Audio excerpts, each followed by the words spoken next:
नमस्कार दोस्तों, कैसे हैं सभी मित्र। देखिए दोस्तों, भारतीय संविधान सभा का टॉपिक पूरा होने के बाद हम भारतीय संविधान का निर्माण पढ़ रहे थे। और संविधान निर्माण में दोस्तों हमने लास्ट की क्लास में पढ़ा था 24 जनवरी 1950 के बारे में कि इस दिन भारतीय राष्ट्रपति का निर्वाचन हो जाता है, संविधान की अंतिम बैठक होती है और संविधान पर क्या कर दिए जाते हैं दोस्तों, हस्ताक्षर कर दिए जाते हैं। और सर्वप्रथम हस्ताक्षर करता थे दोस्तों पंडित जवाहरलाल नेहरू और अंतिम हस्ताक्षर करता थे कौन दोस्तों, डॉक्टर राजेंद्र प्रसाद। और इसी दिन दोस्तों 284 सदस्य संविधान सभा में भाग लेते हैं। और इसके जो संविधान निर्माण के जो महत्वपूर्ण फैक्ट है दोस्तों, हमने पढ़ा था कि संविधान को सुलेखन के कार्य, इसको लिखने का कार्य प्रेम बिहारी नारायण रायजादा ने किया था। और इस पर चित्रकारी का जो कार्य था दोस्तों, इसको पर जो चित्रकारी की थी दोस्तों वो नंदलाल बोस ने की थी। और ये नंदलाल बसु दोस्तों शांति निकेतन विश्वविद्यालय के सुप्रसिद्ध क्या थे दोस्तों, चित्रकार थे या सुप्रसिद्ध चित्र कलाकार थे। इसके बाद दोस्तों प्रस्तावना की चित्रकारी राम मनोहर सक्सेना ने की थी। इसके बाद हमने पढ़ा कि संविधान का वाचन 3 बार हुआ है और भारत को राष्ट्रमंडल की सदस्यता 16 मई 1950 को दी गई 1949 को दी गई थी। और 14 सितंबर 1949 को ही भारत में हिंदी भाषा को राष्ट्रीय भाषा के रूप में घोषित किया गया था। इसके बाद दोस्तों हमने पढ़ा था कि संविधान सभा की कुल बैठकें 165 हुई थी। सत्रों की बात करें 11 + 1 12 और 70 किसे जोड़ते हैं दोस्तों, 24 जनवरी 1950 वाले को। और 26 जनवरी 1950 को भारत का संविधान पूर्ण रूप से लागू कर दिया जाता है। और इस दिन दोस्तों राष्ट्रपति के रूप में शपथ लेते हैं डॉक्टर राजेंद्र प्रसाद। अब इसके आगे चलते हैं दोस्तों हम 1954 में हमने पढ़ा था कि घनश्याम गुप्ता व श्याम सुंदर ने दोस्तों क्या किया था, संविधान का हिंदी में अनुवाद किया था। और संविधान की मूल भाषा कौन सी थी दोस्तों, अंग्रेजी। अब देखिए दोस्तों इसके आगे चलते हैं। और आज हमारा जो टॉपिक था दोस्तों वो संविधान की विशेषताएं। संविधान की क्या थी दोस्तों, विशेषताएं। संविधान की विशेषताएं देखिए दोस्तों, संविधान की विशेषताएं में हम पढ़ेंगे कि भारत का संविधान एक बहुत बड़ा लिखित संविधान, बहुत बड़ा विस्तृत संविधान है। और सबसे बड़ा लिखित संविधान का श्रेय भारतीय संविधान को दिया था दोस्तों आइवर जेनिक्स ने। किसने दिया था दोस्तों, आइवर जेनिक्स ने दोस्तों भारतीय संविधान को सबसे बड़ा संविधान बताया था। कौन सा संविधान बताया था दोस्तों, लिखित संविधान। और विश्व का सबसे बड़ा लिखित संविधान किस देश का संविधान है दोस्तों, भारत का। और दोस्तों भारत के संविधान में देखिए दोस्तों, मूल जो कॉन्स्टिट्यूशन है, ओरिजिनल जो कॉन्स्टिट्यूशन है दोस्तों, मूल संविधान है, उस मूल संविधान में दोस्तों आपको पता होगा 395 यानी 395 क्या थे दोस्तों, अनुच्छेद थे। अनुच्छेदों की बात करें कितने थे दोस्तों, 395 अनुच्छेद। 22 क्या थे दोस्तों, भाग यानी पाठ। और 8 अनुसूचियाँ यानी शेड्यूल कितनी थी दोस्तों, 8 अनुसूचियाँ। देखिए दोस्तों इसके बाद 4 नए भाग जोड़े जाते हैं, भाग 4A, भाग 9A, भाग 9B और भाग 14A। कौन कौन से 4 भाग जोड़े गए दोस्तों, भाग 4A, भाग 9A, भाग 9B और भाग 14। और दोस्तों इसके बाद हम बात करें कि 8 अनुसूचियाँ थी, 9वीं अनुसूची दोस्तों कब जोड़ी गई, 1956 के संविधान संशोधन में और एक 1973 के संविधान संशोधन में अनुसूचियाँ जोड़ी गई। ये 4 अनुसूचियाँ दोस्तों, इनमें कॉन्स्टिट्यूशन अमेंडमेंट हुआ और एक एक करके इन 4 सूचियों को क्या गया दोस्तों, जोड़ा गया। और 9वीं अनुसूची दोस्तों आपको पता है भूमि सुधार से संबंधित है, यानी न्याय पुनर्वलोकन से संबंधित है। 10वीं सूची थी दोस्तों यानी दल बदल से संबंधित है। 11वीं सूची दोस्तों पंचायत राज से। और 12वीं सूची थी दोस्तों नगरीय निकाय से। इसके बाद दोस्तों हम पढ़ते हैं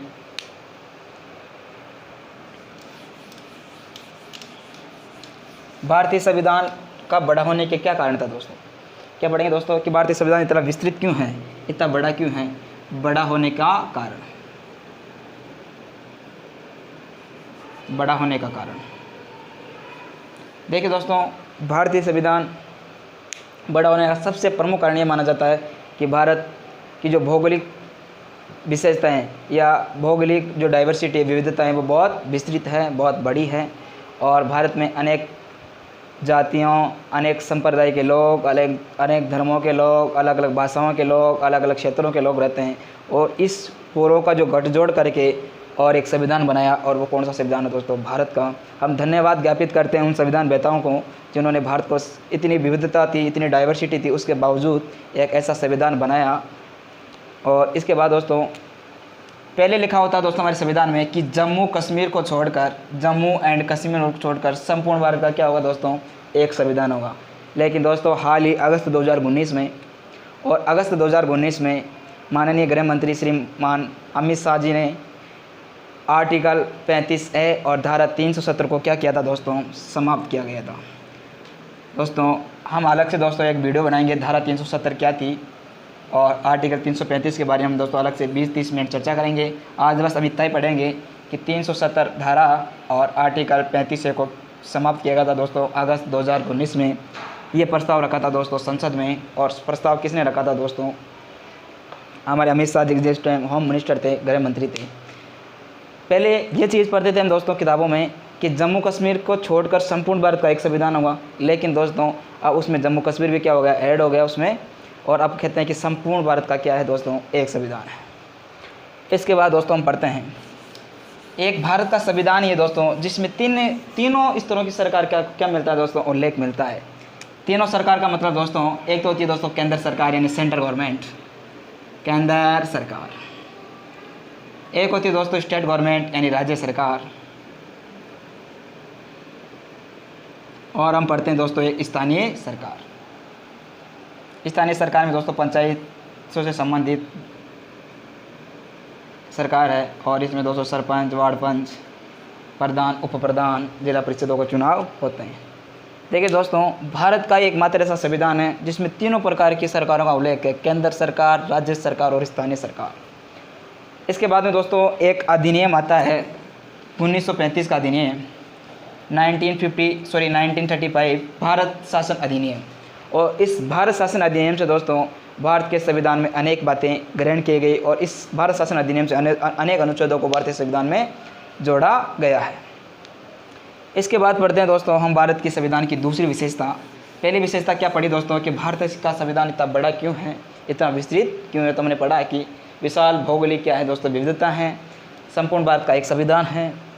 और हमने पढ़ा कि 1935 का अधिनियम के तहत अनेक प्रावधान भारत के संविधान में या अनेक अनुच्छेद जोड़े गए। इसके बाद हम पढ़ते हैं दोस्तों भारतीय संविधान का लचीलापन, कठोरपन या लचीलापन, नम्यता या अनम्यता, लचीलापन या इसे दोस्तों हम कहते हैं कठोर। ठीक है दोस्तों भारत का संविधान है, इसमें दोनों चीज़ों का मिश्रण है। एक तो भारत का संविधान कठोर भी है और एक क्या है दोस्तों? लचीला भी है। देखिए दोस्तों भारतीय संविधान का कठोर होने का जो प्रावधान है ये ब्रिटेन के संविधान से, सरल होने का जो लचीला है दोस्तों ये ब्रिटेन के संविधान से ग्रहण किया गया है। और दोस्तों सरल होने का जो प्रावधान है दोस्तों ब्रिटेन के संविधान से, और भारत का संविधान का जो कठोर होने का दोस्तों जो प्रावधान है ये संयुक्त राज्य अमेरिका के संविधान से ग्रहण किया गया है। देखिए दोस्तों हमने दो बात पढ़ी, लचीलापन यानी नम्यता कौन से संविधान से ग्रहण की गई दोस्तों? ब्रिटेन से। और इसका कठोरपन कहाँ से ग्रहण किया गया दोस्तों? अमेरिका से। देखिए दोस्तों ब्रिटेन के संविधान के बारे में संविधान वेता कहते हैं कि ब्रिटेन के संविधान में संविधान संशोधन करना इतना आसान है, इतना सरल है कि वहाँ पर एक स्त्री को पुरुष बनाने के अलावा सब कुछ किया जा सकता है। कितना अच्छा स्टेटमेंट है कि एक स्त्री को केवल पुरुष बनाने के अलावा सारे काम किए जा सकते हैं, सारे संविधान संशोधन किए जा सकते हैं। संविधान संशोधन करना इतना आसान है। किस देश में दोस्तों? ब्रिटेन में। और भारत में संविधान संशोधन करना ना तो कठिन है और ना ही सरल है। क्यों नहीं है दोस्तों? क्योंकि ब्रिटेन से तो दोस्तों इन्होंने लचीलेपन का मिश्रण लिया, और जो कठोरपन है, जो जटिलपन है, जो संविधान संशोधन करने की प्रक्रिया है वो किस देश से ग्रहण की गई दोस्तों? अमेरिका से। इसी कारण दोस्तों हम कह सकते हैं कि भारत का संविधान नम्य और अनम्य दोनों है, इनमें दोनों बातों का मिश्रण पाया जाता है। संविधान संशोधन करना जितना आसान है उतना क्या है दोस्तों? जटिल भी है, जितना मुश्किल भी है। और ब्रिटेन के संविधान के बारे में स्टेटमेंट था कि यहाँ इस देश के संविधान में दोस्तों संविधान संशोधन करना इतना आसान है कि एक पुरुष को स्त्री बनाने के अलावा सब कुछ किया जा सकता है। अब इसके बाद दोस्तों हम पढ़ते हैं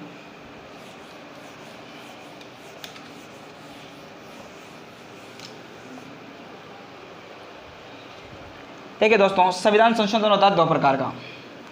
संविधान संशोधन, भारत के संविधान की बात करें संविधान संशोधन यानी कॉन्स्टिट्यूशन अमेंडमेंट। और ये कॉन्स्टिट्यूशन अमेंडमेंट है दोस्तों दो प्रकार का होता है, साधारण बहुमत या साधारण बहुमत से जो साधारण संविधान संशोधन किया जाता है दोस्तों साधारण, और इस साधारण संविधान संशोधन का उल्लेख भारतीय संविधान के अनुच्छेद 368 में नहीं है। 368 में दोस्तों दो प्रकार का संविधान संशोधन करने का उल्लेख है। पहला तो वो है दोस्तों कि विशेष बहुमत के द्वारा संसद यानी जो दो हाउस है संसद के, हाउस ऑफ पीपल और काउंसिल ऑफ स्टेट यानी राज्यसभा और लोकसभा है, इसमें दोस्तों संविधान संशोधन एक तो विशेष बहुमत के आधार पर किया जा सकता है, विशेष बहुमत, और दूसरा है दोस्तों विशेष बहुमत के साथ आधे राज्य की क्या दोस्तों अनुमति, आधे राज्यों की क्या दोस्तों अनुमति के द्वारा, अनुमति जिसे हम कहते हैं दोस्तों विशेष बहुमत।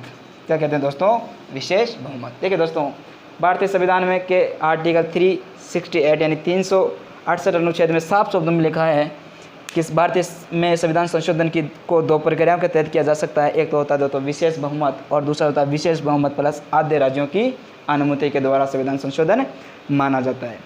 किस संविधान में किया जाता है दोस्तों? भारतीय संविधान में। और दोस्तों ये उल्लेख आर्टिकल 368 यानी 368 में। लेकिन दोस्तों वैसे हम पढ़ते हैं वैसे कि संविधान संशोधन 3 प्रकार से किया जाता है, और वो तीसरा प्रकार है दोस्तों साधारण संविधान संशोधन या साधारण बहुमत से जो संविधान संशोधन होता है। लेकिन इस साधारण बहुमत से जो संविधान संशोधन होता है उसका उल्लेख भारतीय संविधान के अनुच्छेद 368 में बिल्कुल भी नहीं किया गया। तो दो बातें लिखी हुई भारतीय संविधान के बारे में कि जो संविधान संशोधन है अनुच्छेद 368 साफ शब्दों में बिल्कुल स्पष्ट शब्दों में कहता है कि भारत में संविधान संशोधन दो प्रकार से किया जाएगा, एक तो विशेष बहुमत के आधार पर और एक विशिष्ट बहुमत प्लस आधे राज्यों की अनुमति के तहत। देखिए दोस्तों हमने यहाँ तक पढ़ा। इसके बाद दोस्तों हम पढ़ते हैं तीसरा जो कारण है दोस्तों संविधान का, सार्वभौमिक वैश्विक मताधिकार के आधार पर, सार्वभौमिक और सार्वभौमिक वैश्विक मताधिकार आधार पर दोस्तों सरकारों को चुना जाएगा। देखिए दोस्तों एक डेट है, पहले दोस्तों क्या होता था एज लिमिट होती थी दोस्तों 21 वर्ष का जो व्यक्ति है वो दोस्तों क्या कर सकता था? मतदान कर सकता था। लेकिन 61 कॉन्स्टिट्यूशन अमेंडमेंट यानी 61वां, और ये 61वां संविधान संशोधन हुआ था दोस्तों 1989, और इस संविधान संशोधन के तहत भारत में वैश्विक मतदाता की जो उम्र है दोस्तों वो 18 निर्धारित की गई। देखिए दोस्तों हम पढ़ रहे हैं सार्वभौमिक वैश्विक मताधिकार, और इस सार्वभौमिक वैश्विक मताधिकार के आधार पर दोस्तों मत देने का जो अधिकार है दोस्तों वो पहले भारत में 21 वर्ष के से कम या 21 वर्ष का या 21 वर्ष से अधिक उम्र का जो व्यक्ति था वही वोट दे सकता था, मतदान कर सकता था, अपनी सरकार चुन सकता था। लेकिन भारत में संविधान संशोधन हुआ कौन सा? 61वां, और ये कब हुआ दोस्तों? 1989 में। सवाल आएगा किस संविधान संशोधन के तहत भारत में मतदाता की आयु 21 से घटाकर 18 की गई? तो कौन सा संविधान संशोधन है दोस्तों? 61वां, और ये कब हुआ? 1989। अब दोस्तों इसका आगे हम पढ़ते हैं चौथी विशेषता भारतीय संविधान की।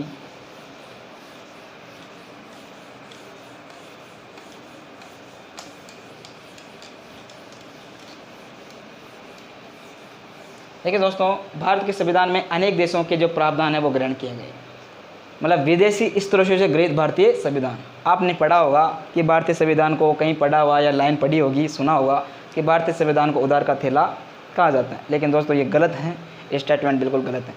डॉक्टर भीमराव अम्बेडकर कहते हैं दोस्तों, बाबा साहब अम्बेडकर और डॉक्टर भीमराव अम्बेडकर साहब कहते हैं दोस्तों कि भारतीय संविधान में विदेशों से जो भी प्रावधान ग्रहण किए गए, जो भी सोर्स ग्रहण किए गए, उनको छानने, उनमें संशोधन करके और उनमें संशोधन करने के बाद उनमें भारतीय संविधान में क्या गया है दोस्तों? जोड़ा गया है।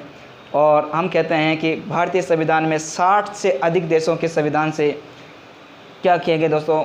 भारतीय संविधान जो बेहता है दोस्तों उन्होंने 60 से अधिक देशों का संविधान पढ़ा और उसमें जो अच्छी बातें लगी उसको ऐड किया हुआ दोस्तों भारतीय संविधान में, और उनको ऐड किया गया उनमें संशोधन करके। इसी कारण दोस्तों हम ये नहीं कह सकते कि भारत का संविधान उधार का संविधान है, क्योंकि दोस्तों जो बातें थी उनमें अमेंडमेंट किया, संशोधन किया, उनको छाना बीना, और उसके बाद भारतीय संविधान में उसको क्या गया दोस्तों? जोड़ा गया।